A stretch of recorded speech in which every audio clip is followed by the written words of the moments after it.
Welcome to Mindful Moments. Imagine a children's cartoon, something magical, turning into the backdrop for, well, something truly sinister. Yeah, it's quite a turn. We're looking today at the stabbing of Edie Ledwell. She was one of the minds behind the Ink Black Heart. A hugely popular online cartoon, right? That had Yeah. that game too, Drek's game. Exactly.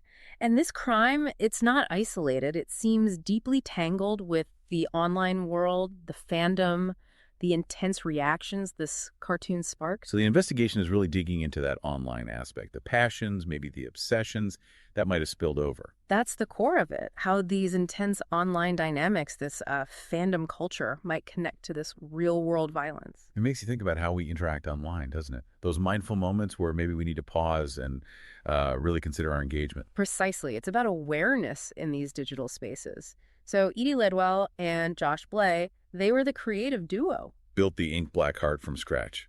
And it really took off, didn't it? Netflix adaptation was in the works. Huge success. But tragically, Josh Blay was also attacked in the same incident. He survived, but he's paralyzed and recovering. Just devastating. And then there's this online world they created, or at least fostered. You mentioned the fandom. Right, and within that fandom, there's this figure, Anomi, completely anonymous online. Anonymity. Okay, and what was their role?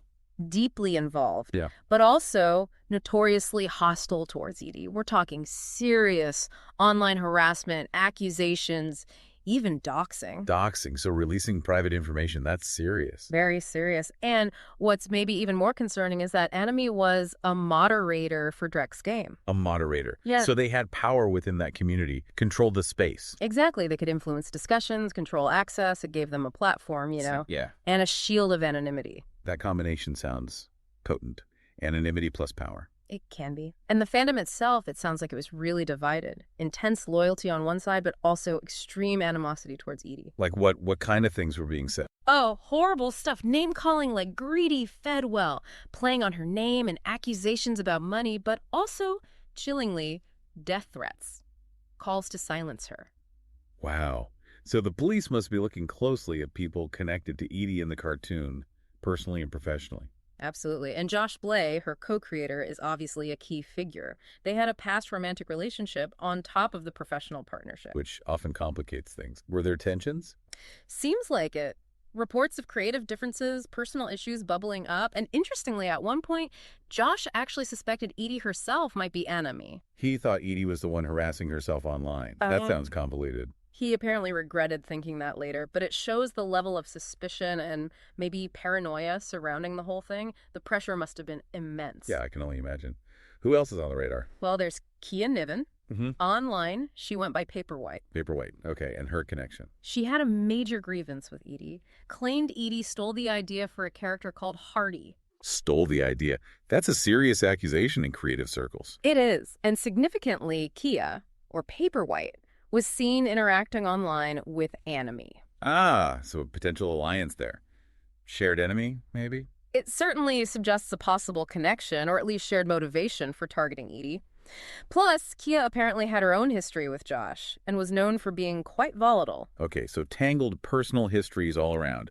Anyone else linked to the show itself? Yes, Wally Cardew. He was the original voice actor for Drek, the main character in the cartoon. The voice of Drek. That's a pretty central role. What happened with him? He was sacked, fired from the show, and this really angered a specific part of the fan base. Which part? Reports suggest it particularly resonated with fans holding far-right views. They seemed to rally around him. Interesting. And did Cardew react? Oh, definitely. He directed a lot of online abuse at Edie after his dismissal. Conspiracy theories started swirling around him, too. It shows how these fan-creator relationships can curdle, Yeah, that parasocial bond turning toxic. Yeah. Any other actors involved? There's Tim Ashcroft, another voice actor, known online as The Worm. He was apparently quite critical of the show's content himself. Critical from the inside. Seems so. And he had some interactions with younger fans online that drew police attention after the attack. They questioned him. So the net is cast pretty wide, looking at anyone involved online. It seems that way. Then there's Pez Pierce, an artist. He knew Edie and Josh from their time at a place called the North Grove Art Collective. Okay, so a connection from their past. Right. And crucially, he apparently knew Edie's routines, her movements, and he was seen near Highgate Cemetery around the time of the murder. Highgate Cemetery, wasn't that the actual location of the stabbing? Yes, and Highgate Cemetery is also a significant location within the Ink Blackheart cartoon. That is eerie. A really disturbing blurring of lines. Isn't it? And adding another layer, Kia Niven Paperwhite, she actually suspected Pez Pierce might be Anami. So she pointed the finger at him. Interesting. So many potential suspects and connections. It's a complex web. We also have Katya Upcott. She was a close friend to both Edie and Josh and helped manage their fan interactions. Understandably, she's devastated. And is she connected to anyone else of interest? Yes, her relative, Inigo Upcott. There's speculation he might be the person behind a very critical blog called The Pen of Justice. The Pen of Justice. What was that about? It heavily critiqued the Ink Black Heart. And there's a theory that this blog might have fueled some of the negativity and harassment directed at Edie. So potentially adding fuel to the fire, even if indirectly. That's the question. How much influence did this kind of sustained online criticism have? Then there's Grant Ledwell, Edie's uncle. Her uncle. What's his involvement? He had provided financial backing for Edie, supported her work, but apparently he really disliked Josh Blay. Okay, so personal friction there. Any other motive? Well, with Edie gone, questions arise about her estate, the future of the cartoon. Financial motives are often considered by investigators. Right. And that brings us back to Inigo Upcott, the possible Pen of Justice. Yeah, his connection through Katya, his reportedly quite bitter outlook. If he was the blogger, his critiques could have played a significant role in shaping that negative online space around Edie.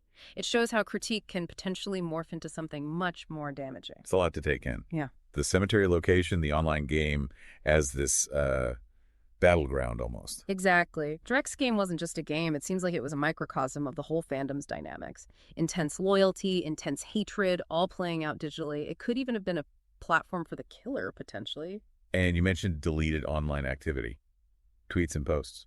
Yes, investigators are reportedly looking into online activity from various people around the time of the murder that has since been deleted. Those digital breadcrumbs can be crucial. It really highlights how vital understanding online behavior and its impact is becoming in situations like these. You know, channels like Mindful Moments and our podcasts, the AI audiobook analysis channel on YouTube, often explore these themes of media impact and online psychology. It's easy to focus on the darkness here, isn't it? But the cartoon itself, the game, they must have started from a good place. Oh, absolutely. We should remember that. Initially, the Ink Black Heart and Drek's game were huge creative successes. They built a community, fostered genuine connection and enthusiasm among fans worldwide. So it's a positive thing initially, a testament to online creativity. For sure. It shows the potential for these online spaces to be incredibly positive, for shared interests to bring people together. Many fans surely had positive experiences before things took a darker turn for some. But ultimately, this case is a stark reminder of how intense these online worlds can become. Definitely. The intensity within some fandoms can be overwhelming, and the line between the virtual world and real life can get dangerously blurred. It seems like the animosity directed at Edie online tragically manifested in the real world. That's what appears to have happened. A truly devastating outcome. It really makes you wonder about responsibility, doesn't it? The responsibility of creators, but also the platforms where these communities live. That's a huge question. How do you foster positive engagement, but also effectively moderate and prevent harm when things escalate? How do you manage these incredibly passionate communities? And what about us as participants in online culture? Those parasocial relationships we form with creators, characters? Yeah. It's important to keep perspective, right? Absolutely crucial. Maintaining perspective, understanding the difference between online personas and real people, and engaging thoughtfully. So if you found this exploration interesting, and you want to hear more about these kinds of complex situations. Yeah, please consider subscribing. You can share this discussion with others who might be interested too. And if you'd like to support the work we do, there's a link in the show notes with some related resources you might find useful.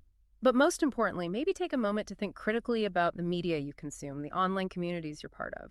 Your awareness, your thoughtful participation, it really does matter in shaping these spaces.